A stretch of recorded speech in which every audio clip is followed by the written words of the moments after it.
Para los que habéis conectado después, bienvenidos a todos.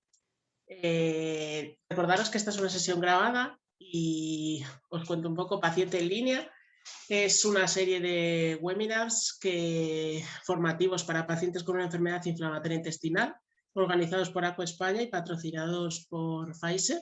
En esta sesión hablaremos de la consulta telemática en enfermedad inflamatoria intestinal, y esta tarde nos acompañan la doctora Mónica Sierra, médico especialista de digestivo, y doña Noelia Cano, enfermera especialista de enfermedad inflamatoria intestinal de la unidad EI del Hospital de León.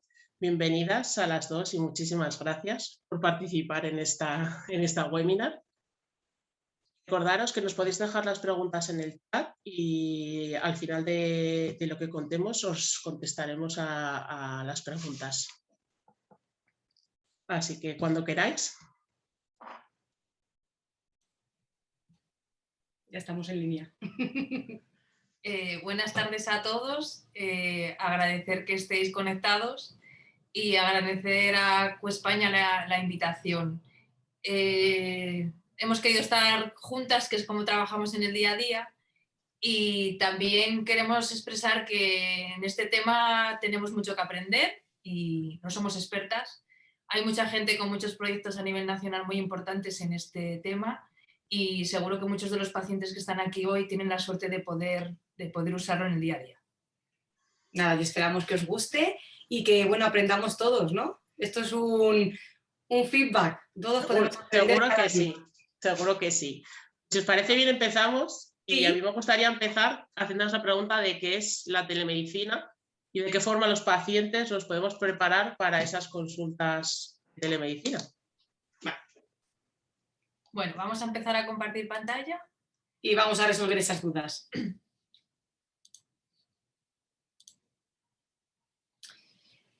Bueno, pues viendo esta imagen nos recordará a muchos de nuestros días, ¿no? Estamos en una era en la que estamos constantemente conectados a Internet, pero a través del teléfono móvil.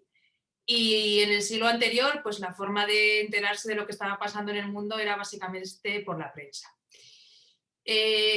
Somos casi 8 billones de personas en el mundo a 2021 y más de la mitad pues, son usuarios de un teléfono móvil y casi un 60% usuarios de Internet.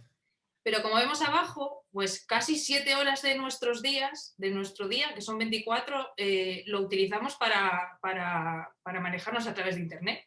Y dudo mucho que casi utilicemos estas horas para dormir la mayoría de las personas. La telemedicina parece una atención reciente, pero no es tan reciente. Ya la primera noción de telemedicina salió publicada en una revista en 1924. Era una imagen, una ilustración a modo futurista en la que un médico a través de un teléfono podía escuchar los latidos de una persona que estaba en la distancia, alejado, pero experiencias de telemedicina como tal, pues las primeras son como del año 1959, que servían para transmitir imágenes de neurología en personas con ictus en zonas rurales de Nebraska en Estados Unidos. Aunque la consulta clásica no va a desaparecer y no queremos que desaparezca, pues cada vez son más frecuentes y queremos que sean más frecuentes, pues también la imagen de la derecha, ¿no? Un médico en el que puede estar con una videollamada con el paciente, además ese paciente está acompañado y también es partícipe de esa interacción.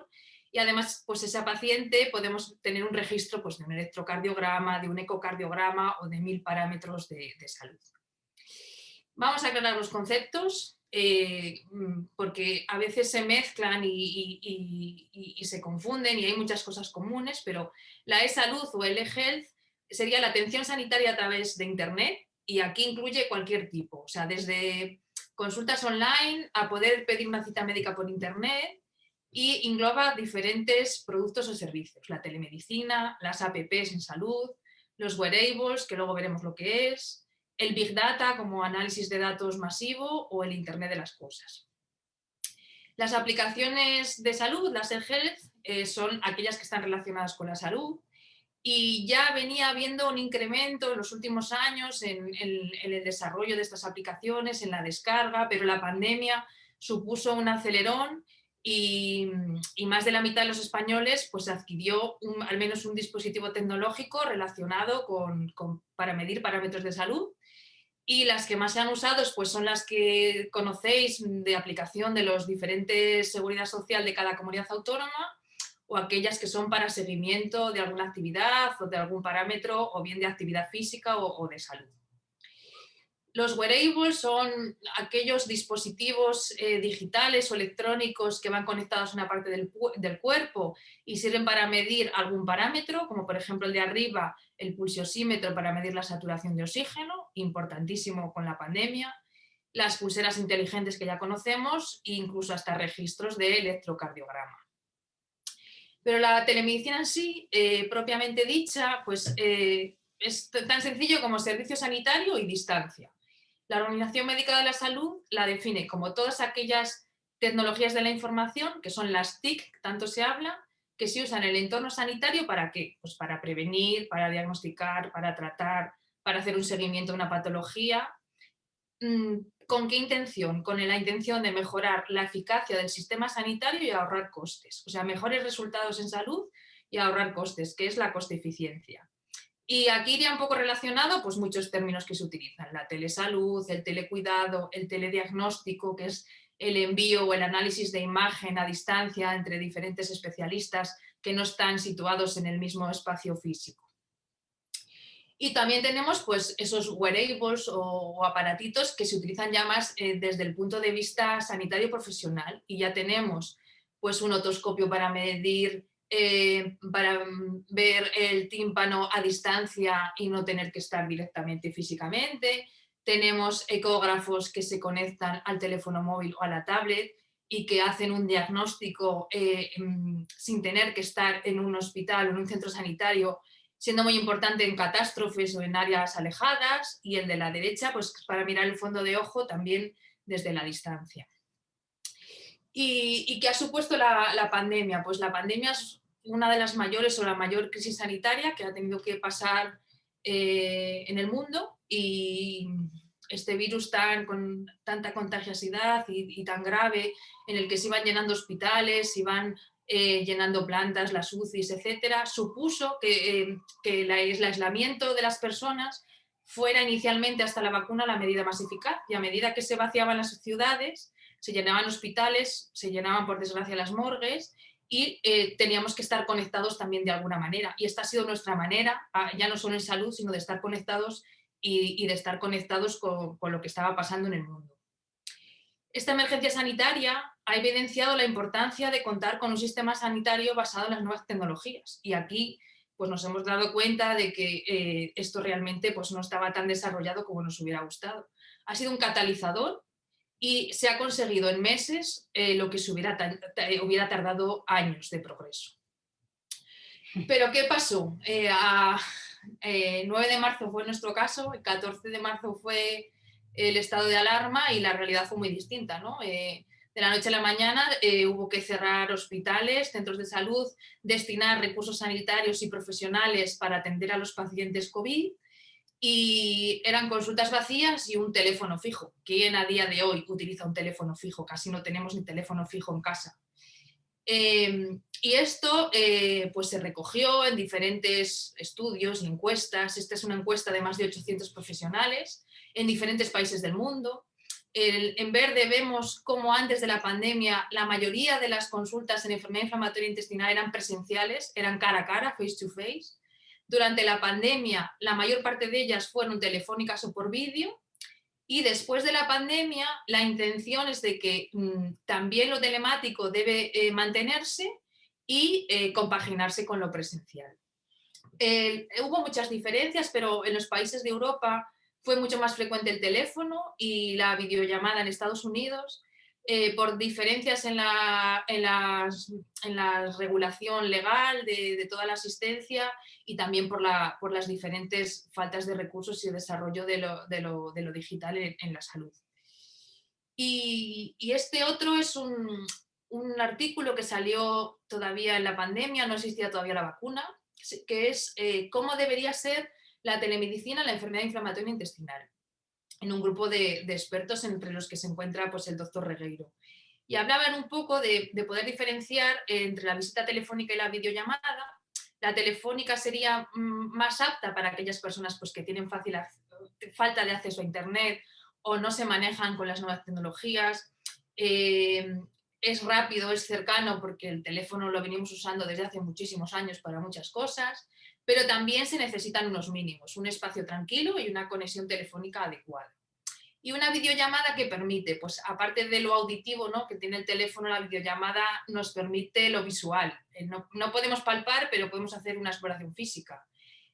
Un trato más cercano y aparte, pues todo lo que aporta la comunicación no verbal, ¿no? El vernos las caras, el ver los gestos, el tono de voz, aunque en la telefónica también es importante, pues la videollamada aporta un poco más. Pero también debemos utilizar diferentes plataformas dedicadas y destinadas para esto en sanidad. No todas son válidas por motivos de seguridad. Experiencias en telemedicina en enfermedad inflamatoria existen bastantes, más de las que hemos recogido aquí. He querido recoger dos. Una es esta que vemos aquí, My IBD Coach. Esta se realizó en Holanda. Es una plataforma web segura destinada solo para inflamatoria, con casi 1000 pacientes, que se dividen en dos grupos. Unos van al grupo de telemedicina y otros a la asistencia tradicional. El grupo de telemedicina es una web en el que se incluye un índice validado para enfermedad inflamatoria intestinal, pero además incluye cuestiones de bienestar emocional, nutrición, un montón de parámetros añadidos. Y se siguieron ambos grupos durante un año. Sí que hay que destacar que la media de edad de los pacientes son pacientes jóvenes, 44 años. ¿Y cuáles fueron los resultados? Pues los resultados es que conseguían disminuir el número de visitas presenciales con los médicos, pero no conseguían disminuir el número de consultas telefónicas con la enfermería especializada. No había diferencias en cuanto a la calidad de vida en ambos grupos. Sí que había mejor adherencia y mejor conocimiento de la enfermedad y de la medicación. Y luego destacar la experiencia española de los compañeros de la FE, del TECU. Es una plataforma que se ha ido desarrollando y perfeccionando. Incluye pacientes graves, pacientes que incluyen tratamiento biológico, o sea, pacientes que no están bien controlados. Y además pues se ha ido adaptando con el paso del tiempo, y esto es importante y comentaremos después. Los resultados fueron mejores resultados en cuanto a remisión clínica, desaparición de los síntomas y disminución de la calprotectina como biomarcador de inflamación en heridas. Pero además demostraron que esto era eficiente, que se ahorraban costes en los sistemas sanitarios, derivados de la asistencia tradicional, de tener que ir a consultas presenciales, etc. Pero además ellos han dado un paso más allá y han sabido adaptar la plataforma teniendo en cuenta las percepciones y las opiniones de los pacientes. Esto en una aplicación o en una plataforma es importantísimo. La mayoría de las apps fracasan y se dejan de utilizar con el tiempo porque no se incluye en su desarrollo al público al que va destinado, y ellos han sabido hacer esto.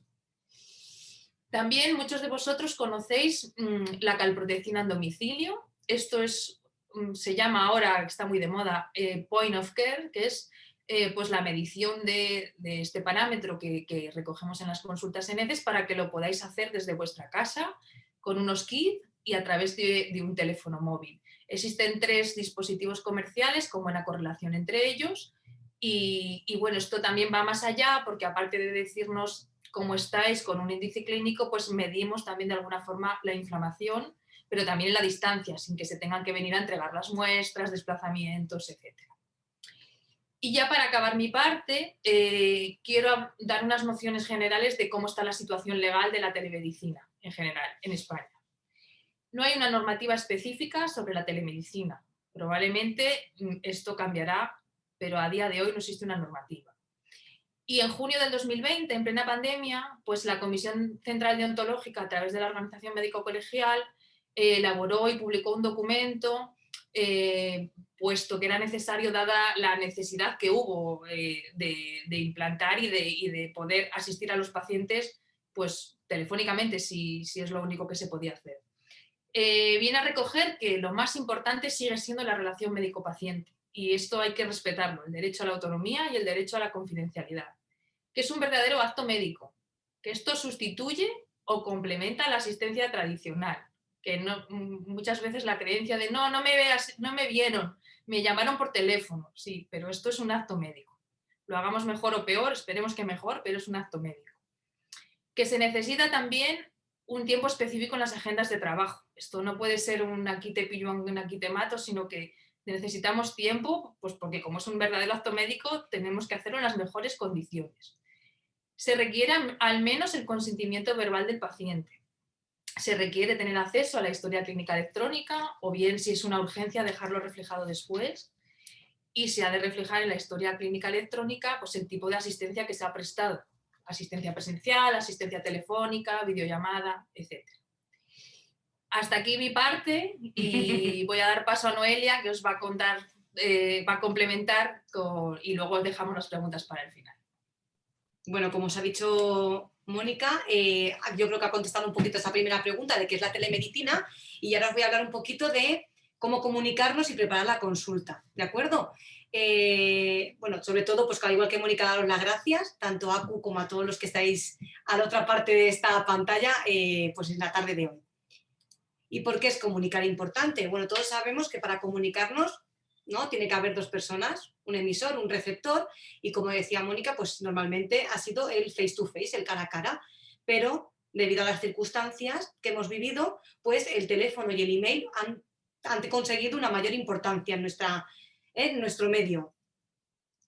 Independientemente de que esa comunicación sea a través de una pantalla, cara a cara o a través de un teléfono, tenemos que cumplir una serie de principios, ¿no? Y según la Organización Mundial de la Salud, ¿cómo tiene que ser la comunicación? Pues debe de ser accesible a todo el mundo, que es un factor que comentaba Mónica, debe de ser factible, debe de ser fácil, creíble, fiable, pertinente, a tiempo y que sea fácil de entender, ¿no? Todos nos tenemos que comunicar y tenemos que tener un mismo objetivo, que es comprender lo que se nos está diciendo.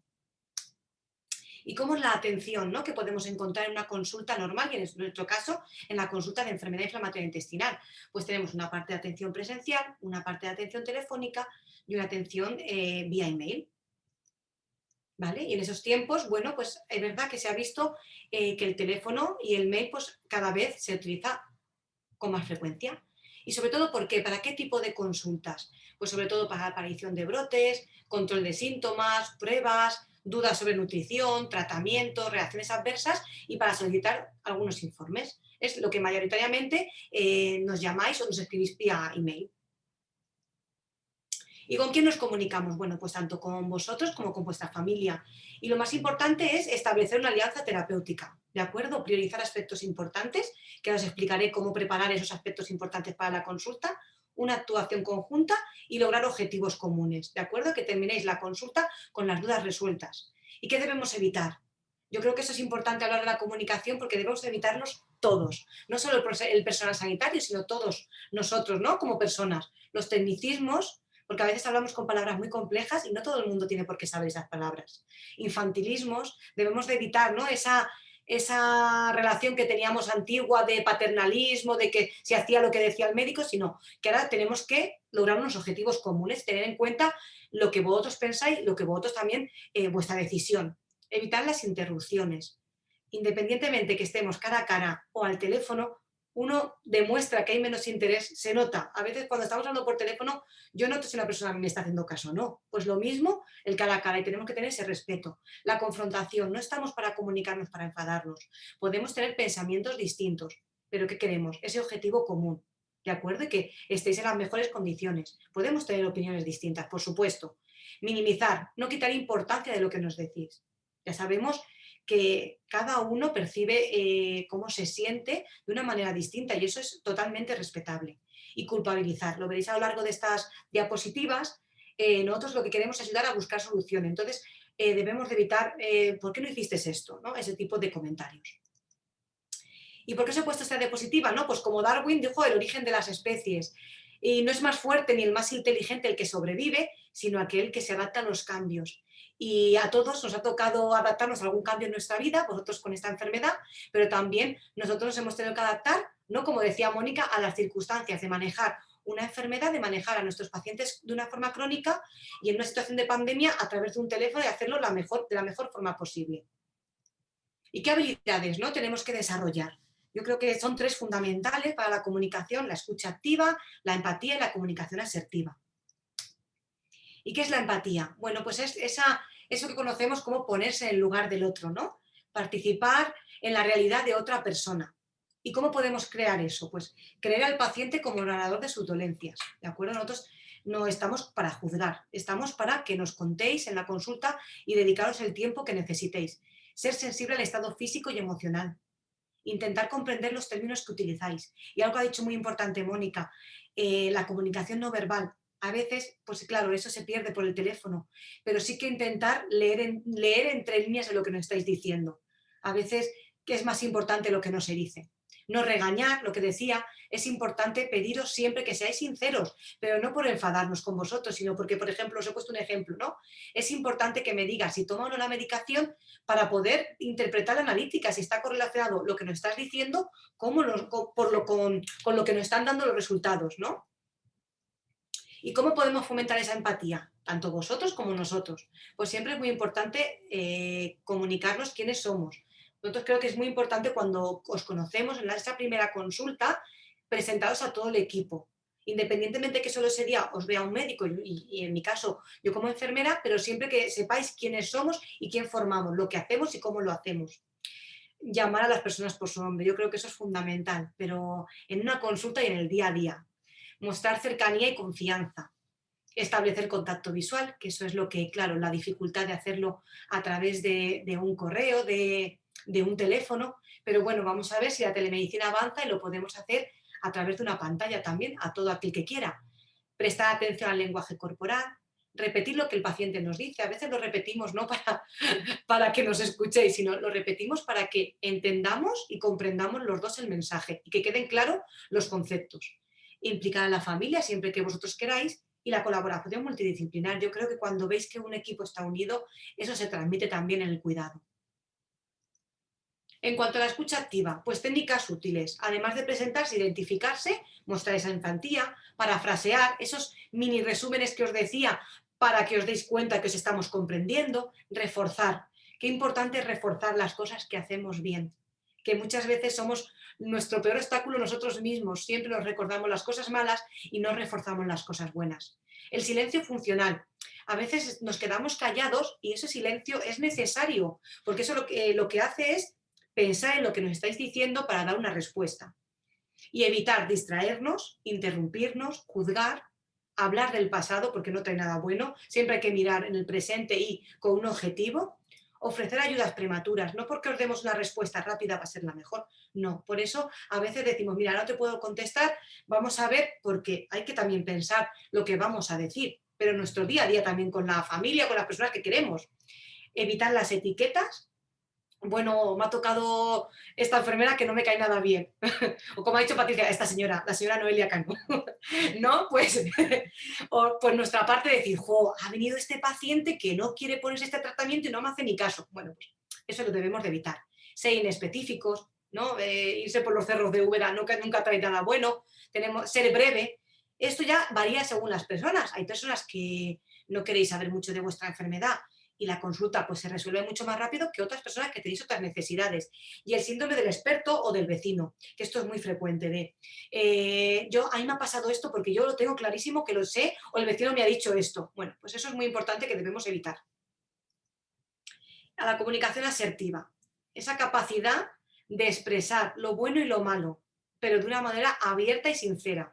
No porque digamos las cosas negativas, vamos a crear una confrontación con el personal sanitario, nada, todo lo contrario. También tenemos que saber las cosas buenas y las cosas malas, eso es así y todo en la vida. ¿Qué es importante? El contacto visual, la postura, los gestos de refuerzo, hablar siempre con una voz firme y segura y siempre ajustados al contexto en el que estamos hablando, ¿de acuerdo? No hablar de una cosa que estábamos hablando hace 5 minutos, sino que ser precisos en lo que queremos comunicar.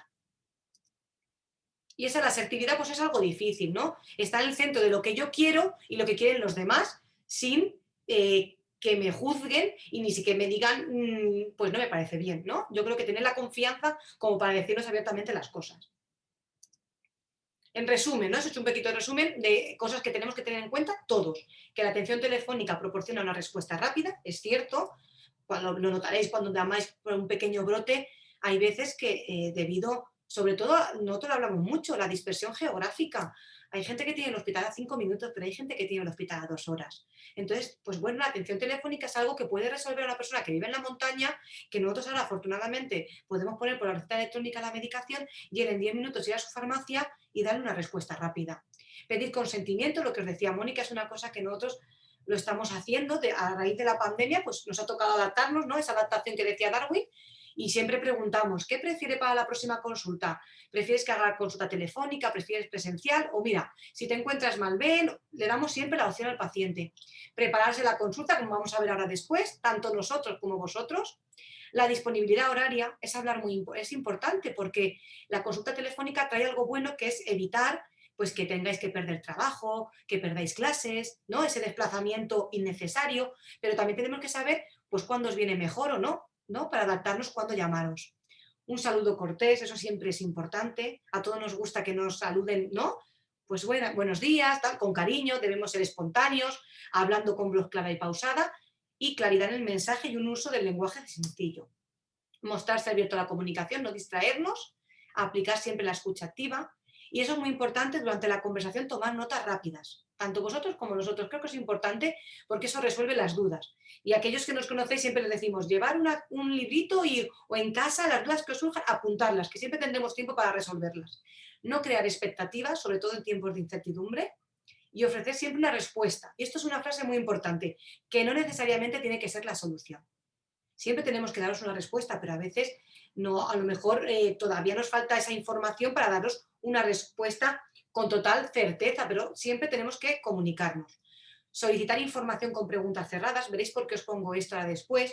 Hay veces que os preguntamos una serie de preguntas que son muy importantes clínicamente para nosotros, aunque después os explayéis y nos contéis muchas más cosas, pero vais a ver por qué os pregunto, os digo eso. Siempre finalizar resumiendo y terminar la comunicación con amabilidad. Cuídate, nos vemos pronto, pero por vuestra parte como por nuestra parte. ¿Y cómo preparar la consulta? ¿Qué objetivos? Pues priorizar aspectos importantes, tener una actuación conjunta y para conseguir esos objetivos comunes de los que hablamos. La preparación de la consulta es imprescindible para que cada minuto cuente. ¿De acuerdo? Debemos de exprimir al máximo la consulta que vamos a tener, ya sea con Mónica como médico, conmigo como enfermera, y ya sea con una pantalla, un teléfono en la consulta. ¿De acuerdo? Tiene que servir para hacer preguntas, ¿vale? Eso es importante que lo tengáis en cuenta. Resolver vuestras dudas, el seguimiento de los síntomas y entender en qué situación está vuestro estado de salud actualmente. Tomar decisiones si es necesario y programar pruebas, ¿de acuerdo? Yo creo que esos son los objetivos principales de una consulta. ¿Cómo hacer esto? Bueno, pues anotar todo genera un histórico de la enfermedad. No significa de cómo estáis, si estáis bien o mal, ¿no? Pero sí que sabéis, permite conocer, como os pongo ahí, cuántas veces nos ha visitado el especialista, nos ha visitado la enfermera. Y sí que sabe, los psicólogos sí que dicen que además preparar la consulta con anterioridad, pues evita los olvidos, por eso os digo de registrarlo, ayuda a reducir la ansiedad. Cuando una persona va preparada a cualquier sitio, y nos pasa a nosotros también, ¿no? Vas a examinarte o vas a sacarte el carnet de conducir. Si uno va con todas las cosas claras, a que la ansiedad es menor, pues igual una consulta. Y sí que sabemos que aumenta la percepción de control. Esa sensación de autocontrol que tenéis que tener todos los pacientes de vuestra propia enfermedad y el conocimiento, ¿no? Yo creo que cada vez queremos estar informados y queremos estar mejor informados. No solo nos falta obtener información, sino que estar bien informados. Y apuntar todo, como os decía, a medida que surjan dudas. ¿De acuerdo? Todo. No os penséis que por cualquier pregunta, ay, esto no se lo voy a preguntar porque me parece, una tontería. No, nada es una tontería. Las personas no lo hacemos sabiendo y no todos tenemos que saber las mismas cosas. Entonces, que no os quedéis con esas dudas. Preguntarnos todo. Entonces, aquí os he puesto un ejemplo de un diario, por ejemplo, es el caso de una embarazada que existen, y que es un diario, un personal. Yo siempre os aconsejo hacer un calendario semanal. Yo creo que es lo mejor. Un calendario por semanas, en el cual vais a registrar vuestros síntomas. En este caso, pues, lo más importante. ¿Cuántas veces voy al baño? ¿Cómo son esas heces? Bueno, lo que todos más o menos conocemos, si he tenido dolor abdominal, etcétera. La medicación que tomamos y los efectos secundarios. El registro semanal siempre nos ayuda a saber cuándo nos tenemos que poner la medicación, en el caso de tener un biológico o que tenemos que acudir al hospital de día. Si hemos podido realizar actividades de ocio, actividades familiares, porque eso también nos indica a nosotros en qué momento os encontráis, si sufrís de fatiga, si no. Las citas a consulta y las pruebas para no olvidarnos. Ahora mismo tenemos las alarmas del móvil y eso, bueno, ha sido un avance total. Pero siempre tener una agenda donde podamos registrar no solo los síntomas y la medición de parámetros, como os pongo al final, objetivos a cumplir con plazos realistas. Yo creo que todos en la vida tenemos que tener algún objetivo a corto o largo plazo. Y notas. Y esas notas me refiero a cosas positivas, lo que os decía. Siempre nos quedamos con las cosas malas. Y yo creo que es bueno también recordar lo que hacemos todos los días bien o algo positivo sobre nosotros. Esas agendas no solo para registrar las cosas malas de la enfermedad, sino también cosas buenas y sobre todo objetivos, como os decía. Yo creo que todos tenemos que tener algún objetivo en la vida y eso nos ayuda mucho y cuando tenemos una enfermedad crónica, yo creo que mucho más. Yo os he puesto aquí un ejemplo, ¿no? De que lo que yo haría. Pues tengo una visita el 5 de noviembre con el especialista de digestivo y las dudas que me han surgido en estos meses ha sido si debo continuar con el tratamiento. Muchos de vosotros tenéis muchísima experiencia y sabéis lo del tratamiento y sabéis la respuesta y a todos los que conocemos desde el primer día sabéis cuál va a ser nuestra respuesta, pero hay mucha gente nueva o mucha gente que no tiene el acceso que a lo mejor tenemos otras personas a las consultas. Si han aumentado el número de las deposiciones o me encuentro más cansado. Pues bueno, esas dudas no las podáis transmitir en la consulta y siempre tengáis una respuesta que vosotros podéis anotar y ver vuestra evolución. Pues responderos que el tratamiento es crónico, ¿no? Como decimos, bueno, esto no es definitivo en la vida, pero a lo mejor nos acompaña muchos años. Pues si han aumentado el número de deposiciones y vemos que la analítica que tenemos ahora está más o menos bien, pero la hicimos hace 2 semanas, pues a lo mejor vamos a repetir una analítica y una muestra de heces dentro de 2 semanas. Pues también registrarlo en vuestra agenda o en vuestra libreta. Y me encuentro más cansado, pues a lo mejor tenemos que realizar un cuestionario de fatiga con nosotros en la consulta y repetirlo dentro de un mes, pues para ver qué tal estáis evolucionando. Pues son todas esas cosas, todas esas respuestas que vamos a resumir en la consulta, apuntarlas. ¿Y cómo podemos preparar la consulta? Lo que os decía, ¿por qué es importante esas preguntas cerradas? Os hemos querido poner estas diapositivas para que veáis por qué es importante ciertas preguntas que os hacemos, ¿vale? Y a lo mismo, la gente que lleváis mucho tiempo, pues llegaréis a la conclusión de por qué os preguntamos estas cosas, pero la gente que es más nueva, pues es más difícil. Y sobre todo, para una correcta, como os ponemos ahí, valoración telemática o presencial. Por ejemplo, un brote, que es una cosa que nos llamáis mucho a la consulta, ¿por qué preguntamos esas cosas? Siempre os preguntamos los datos de filiación, tenemos que saber vuestro número de historia, nombre, apellidos, ¿no? Tenemos una base de datos y os podemos buscar, el tipo de enfermedad, el tratamiento con el que estáis actualmente y os vamos a preguntar por una serie de síntomas. Pues el dolor, cómo se localiza, cómo son las características, si mejora al hacer caca, ¿de acuerdo? Las deposiciones, el número, la consistencia, ya siempre lo decimos en la consulta. Como el neumólogo habla de mocos, pues nosotros hablamos de caca.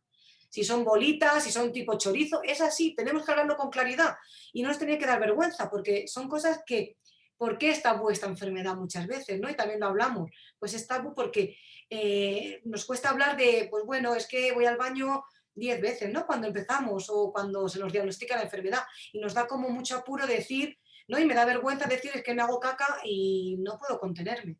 ¿De acuerdo? La presencia de moco y sangre, para que veáis que son cosas que estamos familiarizados y nos lo podéis hablar con total naturalidad. Si es mezclada con las heces, si es a limpiarnos con el papel. En la clínica anal, como veis ahí a mitad, pues si hay sangrado, picor o dolor en las deposiciones, porque eso nos va a diferenciar si es un brote, si podéis tener hemorroides o puede ser una fisura, que para nosotros también es importante descartar eso. Valorar la presencia de vómitos, muchas veces os preguntamos, ¿pero has vomitado tal? Porque bueno, sobre todo si sabemos las personas que tenéis una enfermedad de Crohn y es ileal y puede haber una oclusión intestinal, para nosotros ese punto también es importante. La fiebre, sobre todo en los pacientes con enfermedad perianal. Si hay más familiares en casa, imaginaros que es una gastroenteritis que nos puede pasar a cualquiera, tengamos o no la enfermedad. Y es muy importante diferenciarlo de un brote. Entonces, claro, si hay más familiares, pues nos puede indicar que a lo mejor algún alimento ha sentado mal en casa. Y otra clínica, a lo mejor nos llamáis por un brote articular, pero no por un brote digestivo, ¿de acuerdo? y cumplimentamos unos índices. Estas preguntas tan cerradas que os decía nos permiten cumplimentar unos índices que es el Harvey para la enfermedad de Crohn y el índice de Mayo para la colitis ulcerosa. Siempre finalizamos haciendo unas anotaciones y dando una solución y dando una próxima revisión. ¿De acuerdo? Os hemos puesto las diapositivas para que veáis por qué os preguntamos esto en la consulta o por vía telefónica, ¿no? Porque esto sí que nos sirve a nosotros para recoger estos índices y esto nos va a indicar, en función de vuestra puntuación, como vais a ver abajo, cómo podemos ver cómo estáis ahora mismo, vuestra situación actual de la enfermedad. ¿De acuerdo? Más o menos un poquito es el resumen de cómo preparar una consulta pensando en cómo nos gustaría, ¿no? Nosotros hemos pensado pensando en nosotros también, cómo nos gustaría que os lo prepararéis vosotros, que no os quedéis con ninguna duda y cómo me gustaría a mí como paciente prepararme la consulta. Perdona, Noelia. Y luego, aparte, todas las plataformas de telemedicina, los cuestionarios de actividad, pues son muchos de estos índices, recogen las mismas cosas, aunque tengáis que clicar, 9 posiciones, doble abdominal, etc. Y luego probablemente pues en muchos sale una alarma al personal sanitario o sale un semáforo. Viene a resumir lo mismo. Eso es. Y ya pasamos a lo último, que es, no creo que, bueno, ¿no? La pregunta estrella de cuándo usar telemedicina y cuándo consulta presencial. Esto es muy difícil y lo hemos reducido, bueno, lo hemos hecho un poquito esquemático pensando en vuestras necesidades. Telemedicina, esto es un poco recogido y de cosecha propia, ¿vale? Pero pues a lo mejor patologías crónicas con buen control. Pero bueno, aquí también tenemos los resultados de TECU, que eran pacientes con brotes y pacientes graves, con lo cual también a veces en las patologías crónicas con buen control hay menos adherencia porque el paciente está bien, no tiene tanta necesidad, con lo cual esto con prudencia. Cuando no se requiere exploración física, puesto que no la podemos aportar. Cuando no se prevé a lo mejor un cambio significativo de tratamiento, porque a veces las cosas no quedan tan claras o necesitamos a lo mejor que vengáis para explicaros el tratamiento en persona o necesitamos que vengáis a farmacia, etc. Para dar resultados de pruebas y analíticas, pues perfectamente podemos utilizarlo. Para un paciente que esté familiarizado con nuevas tecnologías y tenga buena conexión, y sobre todo cuando el paciente dé su consentimiento, esté convencido y sea decisión propia de él, ¿vale? Lo de la pandemia ha sido una necesidad, ya hace una medicina de guerra, pero ahora tenemos que ver un poco en el futuro cómo posicionar la telemedicina. ¿Y la consulta presencial, Noelia? Vale, pues la consulta presencial, bueno, pues siempre los nuevos diagnósticos y las primeras visitas, yo creo que eso es fundamental y creo que durante la pandemia se ha intentado hacer de forma, pues con mucho cuidado, las personas que veníais como nuevo diagnóstico se tenía que ver y eso está establecido por las diferentes sociedades de cómo teníamos que hacerlo, con qué cuidado y todo. Cuando se requiere exploración física, eso es fundamental, cuando sabemos que hay una enfermedad perianal de base o necesitáis por vuestras circunstancias que nos habéis comentado para diferenciar, pues tenemos una hemorroide, una fisurita, pues esas cosas, cambios importantes de tratamiento, como os decía Mónica, siempre que sepamos que vamos a iniciar un tratamiento o que por las circunstancias tenemos que cambiarlo, es fundamental venir, igual que acudir al hospital de día, eso era fundamental, muchas veces nos llamabais de tengo miedo, claro, nosotros también tenemos miedo, pero se va a hacer con las mejores medidas, pero tenéis que venir y seguir poniendo el tratamiento. Las brechas digitales, eso es fundamental, no todo el mundo tiene el mismo acceso y eso lo tenemos que recordar siempre, porque no todo el mundo se va a saber conectar a una plataforma o todo el mundo tiene económicamente los mismos recursos. La mala conexión a internet, también tenemos que pensar en esa España vaciada, ¿no? Que aquí, por ejemplo, lo sufrimos tanto que no llega la conexión a internet. Entonces, tenemos que tener en cuenta a estas personas. Y cuando el paciente pues, no estáis de acuerdo, preferís venir a la consulta presencial y pues fenomenal, nosotros totalmente. Y yo creo que la telemedicina, una cosa que a lo mejor se nos ha olvidado poner, cuando estáis bien controlados y estáis en otra parte del mundo y queréis seguir teniendo el control por nuestra parte, ¿no? Por la unidad vuestra. Es una cosa que ha venido para quedarse y que muchos de vosotros no lo pedís.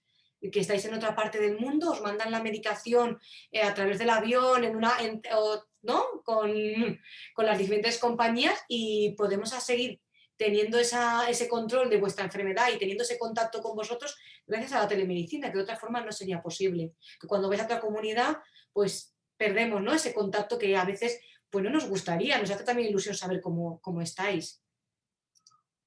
Y los pros y los contras. Y los pros y los contras, que también es una opinión personal, pues yo como pros, pues que es rápido, que es ubicuo, y la medicina ubicua es esa que se puede realizar en cualquier lugar, que permite conciliar vuestra vida laboral, académica, etcétera, evitando desplazamientos. Es cómodo, puede estar presente un familiar que esté alejado, sobre todo si hay una videollamada, porque pues a veces hay personas que tienen familia que vive en la otra parte del país o incluso del mundo y no pueden acompañar a sus familiares a las consultas médicas. Y tenemos que, a favor también, pues que se va pareciendo un poquito cada vez más a ese concepto de hospital sin paredes, da una menos sensación de enfermedad. A veces, si el paciente está bien controlado, dice, bueno, pues voy a una videollamada, con un teléfono, con lo que podamos, pues a veces esa etiqueta pesa menos. Y porque se ha comprobado que contribuye a la sostenibilidad del sistema sanitario, evitando costes sanitarios por parte de pues la que cuestan las consultas, etcétera, pero también los costes sanitarios indirectos, que son los de vuestras bajas y ausencias laborales. Y los contras, pues como estábamos hablando, ¿no? Esa alfabetización en los medios digitales. No todo el mundo tenemos los mismos recursos ni las mismas facilidades. Las malas conexiones, la falta de un recurso visual, ¿no? Que no sea el teléfono. No todo el mundo puede permitirse un ordenador. La que las empresas reconozcan como acto médico, ¿no? La teleconsulta, eso es un contra. No sabemos la situación laboral y las empresas cómo van a responder a esto. Si solo por hacer una teleconsulta a través de un teléfono o una videollamada no se va a reconocer eso. Y la mayor rapidez a veces hace que no se dedique por ambas partes el tiempo adecuado. Y eso es el que tenemos que cambiar el chip. Por eso, lo que os hemos puesto de cómo preparar la consulta es igual, sirve igual para el teléfono, para la videollamada, que el cara a cara. ¿De acuerdo? Y lo que decía Mónica, que se nos dé esos recursos para que se tenga el mismo valor una consulta presencial que una consulta telefónica y que se les dedique el mismo tiempo. Y como todos ya vemos, pues cada paciente necesita su tiempo. Hay gente que en 5 minutos quiere y dice, pues mira, me encuentro muy bien, ya está todo, y hay gente que necesita 20. Bueno, pues que tengamos también esa opción. Y que tengamos la opción de la alfabetización en los medios digitales en salud, todos, personal sanitario y los propios pacientes. O sea, esto es un contra, pero esto se puede aprender y esto se puede aprender por todos. Y bueno, os hemos puesto esta frase motivadora, ¿no? Esas cosas bonitas que os digo que tenemos que apuntar al final del día. No hay problema que no podamos resolver juntos, pero muy pocos nosotros mismos, ¿no? Y esto forma parte de que tenemos que ser un equipo. Y todos aprendemos todos los días algo nuevo, tanto vosotros de nosotros como nosotros de vosotros. Y eso es así. Y eso es todo. Muchísimas gracias. Bueno, gracias a vosotras. Creo que yo, bueno, hablo un poco en nombre de los pacientes. Durante esta pandemia hemos sentido a veces que ha sido difícil la comunicación, el sentirnos cercanos. Cuando tienes una enfermedad crónica necesitas, bueno, o te da un poco de tranquilidad, saber que tienes la posibilidad de conectarte, de tener una llamada de teléfono a tu médico. Entonces, sé que no en todos los hospitales lo hay y creo que sí que es importante. Yo me siento una afortunada por haberlo tenido. Ya son parte de mi equipo médico y sí que es verdad que durante esta pandemia pues mucha gente ha echado de menos no tener la cercanía de sus médicos ni tener un acceso cercano a ellos, porque había mucha incertidumbre y cuando tienes una enfermedad crónica tienes más incertidumbre de la que ya había de normal. Entonces, algo que os quiero agradecer porque personalmente nos hemos sentido muy, muy cercanos a vosotras y que habéis estado para a vuestros pacientes siempre. Entonces, es de agradecer. Tenemos un par de preguntas. Una de las personas nos pregunta quién decide el formato de consulta, que quién decide si va a ser teleconsulta o presencial, si es solo una decisión del médico o es una decisión entre el paciente y el médico. Bueno, podemos hablar desde nuestra experiencia. A ver, hasta que se empezaron a abrir un poco los hospitales por seguridad, pues fue obligatorio. O sea, fue o eso o nada. Y para nosotros, no sé cómo lo viviréis vosotros, pero para nosotros intentamos desvivirnos porque pudiéramos prestar la asistencia lo más parecido posible, por lo menos tratar brotes, control de medicaciones y también incluso, pues saber cómo estaba. Estaba todo el mundo encerrado en casa, menos nosotros que teníamos que ir allí, y también para nosotros pues era un feedback positivo, que pudiéramos contactar con vosotros, saber quién había enfermado, quién no. Pero bueno, yo creo que la situación ha cambiado y ahora mismo, si no tenemos nuevos sustos ni nuevas pandemias, pues esto tiene que ser una cosa consensuada. Preguntarle directamente al paciente. Mira, nosotros ahora ya tenemos las dos opciones. Ya la agenda se ha diseñado para presencial y no presencial. Todavía no tenemos opción de videollamada, solo podemos tener mail o teléfono. Pero que el paciente sea el que elija y se deje anotado en la última consulta cómo va a ser la próxima consulta. Y si ha decidido una cosa y porque no se encuentra bien o porque ha cambiado de opinión y tiene que venir, pues viene.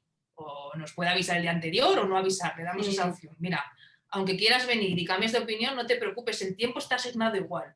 Hemos diseñado unas agendas iguales para presencial que para telefónica. Pero también hemos tenido que adaptarnos y cambiar las agendas. Nosotros lo hemos hecho para que el paciente que ya decide, bueno, pues yo no quiero presencial, pero ya tenga una notificación que le ponga no presencial, pero que eso es una cosa consensuada y no obligada como hemos tenido que hacer porque no ha quedado otro remedio. Y no porque en un momento nos digáis que queréis telefónica, ¿no? Telemática cuando tengamos la siempre no significa que a la próxima consulta queráis venir presencial.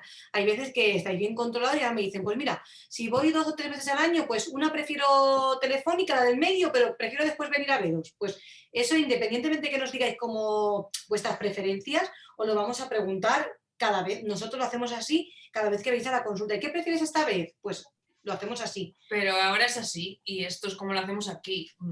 ¿Qué tendremos dentro de...? No lo sabemos. Ya. No, yo creo que no sabemos nadie, no sabemos. Y otra pregunta que nos han hecho es, siempre hay dudas de cuándo acudir a urgencias, pero mucho más después de la pandemia. Entonces, nos hacen muchas veces esta pregunta, ya no solo en esta sesión, sino muchas veces en toda la atención que hacemos a pacientes, es cuándo acudir a urgencias ahora después de la pandemia, que está un poco hasta en duda de no sabes.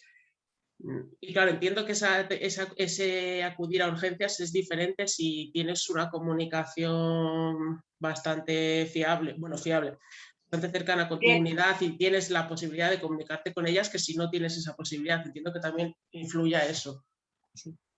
Bueno, yo creo que tener muy claro los signos de alarma, ¿no? De esta enfermedad, ¿no? De ese dolor abdominal, esas diarreas, que empezaréis con deposiciones muy abundantes, con sangre en todas las deposiciones, moco, y lo que decías, Patricia, claro, toda la gente que no tiene esa disponibilidad de poder coger un teléfono, escribir un correo, claro, es más difícil. Entonces, pues en las personas que tenéis un Crohn ileal, como decíamos, que empecéis con vómitos, náuseas, no vais al baño, pues es que podemos sospechar que sea una oclusión. Eso es motivo de ir a urgencias.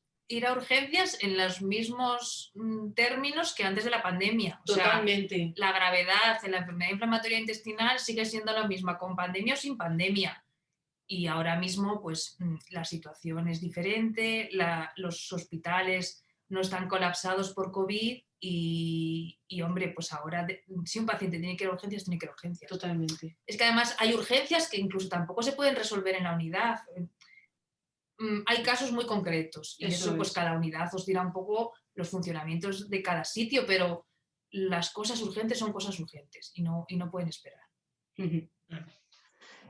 Tenemos otra pregunta aquí, nos dice que se siente un poco, perdida, en el sentido de que muchas veces para cosas que ella cree sencillas, no sabe si acudir a la unidad o a su médico de atención primaria. Entonces yo creo que los papeles están un poco delimitados, atención primaria para unas cosas y la unidad para otras, pero sí que es verdad que esta pregunta dice que muchas veces no sabe a quién acudir y que parece que molesta a los dos. Entonces, no sé si os habéis visto en ese caso, si te... Hombre, yo creo que como profesionales y como ciudadanos, la atención primaria hay que defenderla siempre. Es la asistencia fundamental y en cualquier patología crónica hay que tener una buena coordinación con primaria, ¿vale? Sí que a veces, cada sitio es muy diferente y hay primarias pues en zonas rurales muy alejadas que no hay médico más que a lo mejor un día a la semana o la situación que puede haber ahora que a veces pues se tardan muchos días en dar mitad, cambia mucho de un sitio a otro. Pero lo ideal sería una buena coordinación por parte de las unidades con primaria, y esto ya se está viendo por parte de nuestras necesidades a nivel nacional que hay y de establecer nexos de trabajo. Y ahí también hay telemedicina, ya en muchísimos sitios, antes de la pandemia incluso hay sitios muy desarrollados con e-consultas que se llaman, entre atención primaria y especializada, pues para compartir pacientes, para compartir dudas, y es una forma de comunicación en tiempo real entre los dos especialistas sin tener que citar al paciente innecesariamente. Pues esas cosas tienen que ir a más, tienen que... Y a lo mejor lo ideal, no lo sé, estoy pensando, es que en un momento determinado pues se pueda hacer una videollamada entre la atención primaria, la especializada y el paciente. Ojalá. Ojalá. Ojalá. ¿Quién hacía la pregunta, Patricia? ¿Cómo se llama? No pone el nombre, es una chica, pero no pone el Yo nombre. Pero... lo que le quiero decir es que, dice, es que parece que molesta a los dos. No tengas ese sentimiento, es lo que os decía. Cada persona vive las vivencias de cada uno, las vivimos de distinta manera. A lo mejor lo que te parece una tontería, a mí no me lo parece. Y es una cosa que tenéis que comunicarnos. A lo mejor piensas que es una tontería y no lo es. Entonces no te quedes con la duda, pregúntanoslo. Si tienes acceso a la unidad, nunca nos vais a molestar. Otra cosa es que vayamos de aquí para allá y tardemos en coger el teléfono, que yo a veces os lo digo, perdonadme, no tengo un contestador y estoy en pediatría, estoy en la planta de hospitalización, pero insistir, y si no, mandadme el correo que os devuelvo la llamada en cuanto tenga un huequecito. No hay preguntas tontas, ¿de acuerdo? Eso lo tenemos que cambiar el chip, pero vosotros y nosotros, que nosotros también somos pacientes en momentos de nuestra vida, que no tengamos esta enfermedad no significa que tengamos otra y que no seamos pacientes y también estemos en ese otro lado de la mesa, ¿de acuerdo? Entonces, preguntar todo. Pues nada, nuevas preguntas, así que nada, agradeceros a las dos haber participado esta tarde. Mira, Eva, Barcelona, la consulta funciona muy bien. Doy fe que tenemos buenos amigos. No está Esther, pero Esther es muy buena. Bueno, y yo doy fe de que la de Unidad de León también funciona muy bien, ¿eh? O sea que... Por lo menos lo intentamos hacer lo mejor posible y que estéis acompañados en todo momento, que eso es lo más importante. Nos lo sentimos, ¿eh? Yo personalmente me siento muy acompañada siempre. Pues eso, que tienen muchas plataformas de estas de telemedicina adaptadas para inflamatoria, ¿eh? Y que nosotros lo necesitamos que eso se desarrolle, claro, pues, en todos los centros y que tengamos internet. Sí.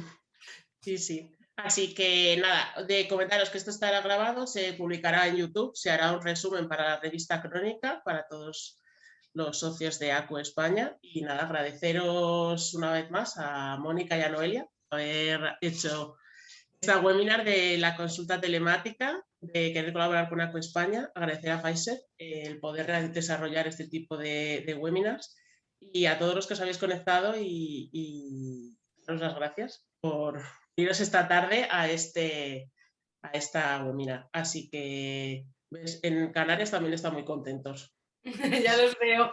Eso. Lo estoy leyendo. Se están haciendo bien las cosas, está claro. Cuando hay gente de tantos sitios diferentes contentos, es que se están bien haciendo bien las cosas. Bueno, esperamos que os haya servido de ayuda.